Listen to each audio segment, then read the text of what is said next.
প্রকৌশল বিশ্ববিদ্যালয়ের শিক্ষার্থীদের আন্দোলনে পুলিশের হামলার প্রতিবাদে ঢাকা মেট্রোপলিটন পুলিশের রমনা বিভাগের উপকমিশনার ডিসি মোহাম্মদ মাসুদ আলমের বহিষ্কারের দাবি জানিয়েছেন আন্দোলনকারী শিক্ষার্থীরা। প্রকৌশলী বিশ্ববিদ্যালয়ের শিক্ষার্থী তানজিদ আশরাফ অভিযোগ করে বলেন, গতকাল আমাদের ২১ ব্যাচের শিক্ষার্থী নাহিদ হাসানকে পুলিশ মারধর করেছে। এই ঘটনায় ডিএমপি দাবি করেছে ছবিটি এআই প্রযুক্তি দিয়ে তৈরি। আমরা প্রত্যক্ষদর্শী, এটি সম্পূর্ণ মিথ্যা।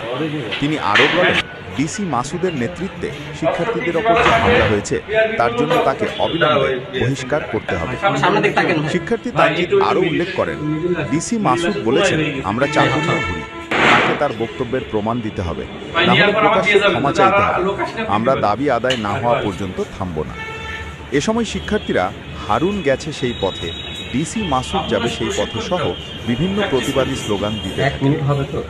বুয়েটের শিক্ষার্থী ফারদিন বলেন, গতকাল আন্দোলনে বুয়েট, চুয়েট সহ দেশের সব প্রকৌশলী বিশ্ববিদ্যালয়ের শিক্ষার্থীরা উপস্থিত ছিলেন, কিন্তু ডিসি মাসুদ আমাদের কথা শোনেননি এবং শান্তিপূর্ণ কর্মসূচিতে নির্মমভাবে হামলা চালিয়েছেন।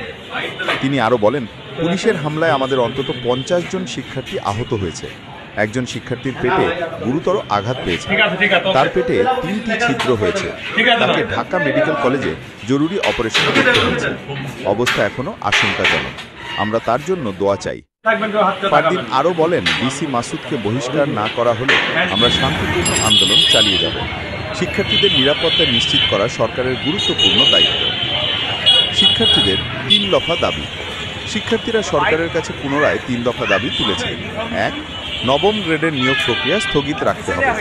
২. দশম গ্রেডের নিয়োগ পরীক্ষা স্থগিত রাখতে হবে। ৩. বিএসসি ডিগ্রিধারী শিক্ষার্থীদের প্রকৌশলী বা ইঞ্জিনিয়ার হিসেবে বৈধ স্বীকৃতি নিশ্চিত করতে হবে। শিক্ষার্থীরা বলেন, আমরা চাই দেশের মেধা ও শিক্ষাগত মর্যাদা রক্ষা হোক।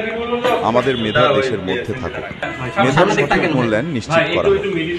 এর আগে আন্দোলনকারী প্রকৌশলী শিক্ষার্থীরা কেন্দ্রীয় শহীদ মিনার থেকে বিকেলে তাদের দাবি আদায় ও বুধবার শিক্ষার্থীদের উপর হামলার প্রতিবাদ জানাতে ডিএমপি সদর দপ্তরের অভিমুখে যাত্রা করেন।